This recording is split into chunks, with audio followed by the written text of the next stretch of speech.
എല്ലാവിധ ആൾദൈവ സമ്പ്രദായങ്ങൾക്കുമെതിരെ, ദൈവനിഷേധത്തിനെതിരെ ശക്തമായി നിലകൊള്ളേണ്ട മുസ്ലിം സൊസൈറ്റി എന്തുകൊണ്ടിങ്ങനെയായി? ഇതൊറ്റപ്പെട്ടൊരു ഷഹീദിന്റെ കഥയല്ല, ഇതൊരൊറ്റപ്പെട്ട ഷഹീദിന്റെ കഥയല്ല, ഇതൊരൊറ്റപ്പെട്ട വ്യക്തിയുടെ കഥയല്ല. നേരെ മറിച്ച് ആ ദൈവങ്ങളുടെ മുന്നിൽ കുമ്പിടുന്ന ഒരു സമൂഹം, ആ സമൂഹത്തിന്റെ മുൻപന്തിയിൽ മുസ്ലിം സമൂഹമുണ്ട് എന്ന തിരിച്ചറിവ് ഒരു മുസ്ലിമിന് വേദനയുണ്ടാക്കണം, ഒരു മുസ്ലിമിന് പ്രയാസം ഉണ്ടാക്കണം. ആ വേദന മനസ്സിൽ നിറച്ചുകൊണ്ടാണ് അടുത്ത രംഗം നിങ്ങൾ കാണേണ്ടത്. കണ്ടോളൂ.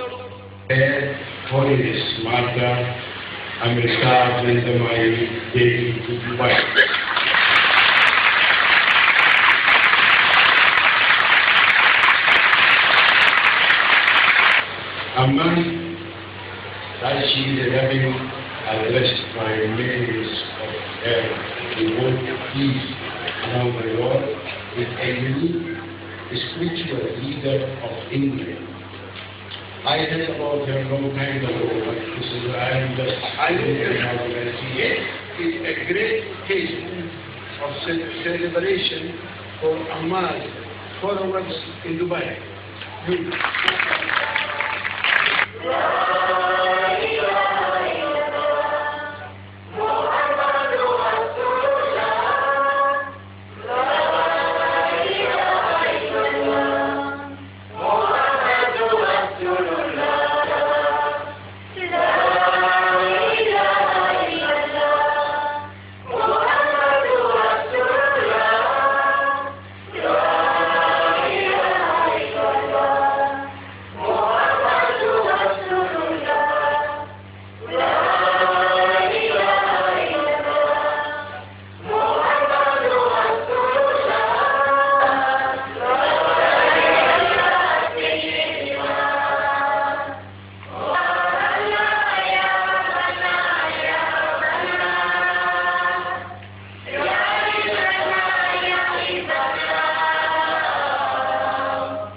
കണ്ടോ, ഹൃദയവേദകമാണ് ആ കാഴ്ച.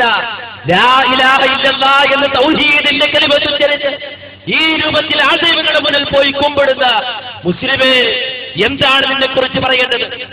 എന്താണ് വിശദീകരിക്കേണ്ടത്? എങ്ങനെയാണ് ഇതിന് വിശദീകരണം നൽകുക? എന്തൊരു കാലമാണിത്, എന്തൊരു ലോകമാണിത്? എവിടെയാണ് നന്മ, എവിടെയാണ് ധർമ്മം? എവിടെ പോയി മനുഷ്യർ? എവിടെ പോയി നീതി? എവിടെ പോയി നീതിശാസ്ത്രം? എവിടെ പോയി ന്യായം? എവിടെ പോയി പ്രവാചകന്മാരുടെ ശബ്ദം?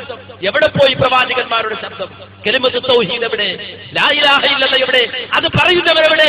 അത് പ്രഖ്യാപിക്കുന്നവരെവിടെ? ആ ദൈവങ്ങളുടെ മുന്നിൽ പോയി തലകുമ്പിട്ട് ലാ ഇലാഹ ഇല്ലല്ലാഹ് എന്ന കലിമത്ത് തൗഹീദ് ഉച്ചരിക്കാൻ ഒരു മുസ്ലിമേ നിനക്കെങ്ങനെ കഴിയുന്നു?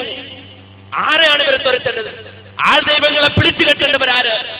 ഏതെങ്കിലും ഒരു രാഷ്ട്രീയക്കാരന്റെ പിന്നാമ്പുറത്ത് പോയിട്ട് മുദ്രാവാക്യം വിളിച്ചാൽ ഒരു മുസ്ലിമിന്റെ ധർമ്മം അവസാനിക്കുമെന്ന് വിചാരിച്ചോ? ഒരു മുസ്ലിമിന്റെ ധർമ്മം അവസാനിക്കുന്നില്ല. മുസ്ലിങ്ങൾ രംഗത്ത് വരണം, വിശ്വാസികൾ രംഗത്ത് വരണം, മനുഷ്യത്വമുള്ളവൻ രംഗത്ത് വരണം, ധർമ്മമുള്ളവൻ രംഗത്ത് വരണം.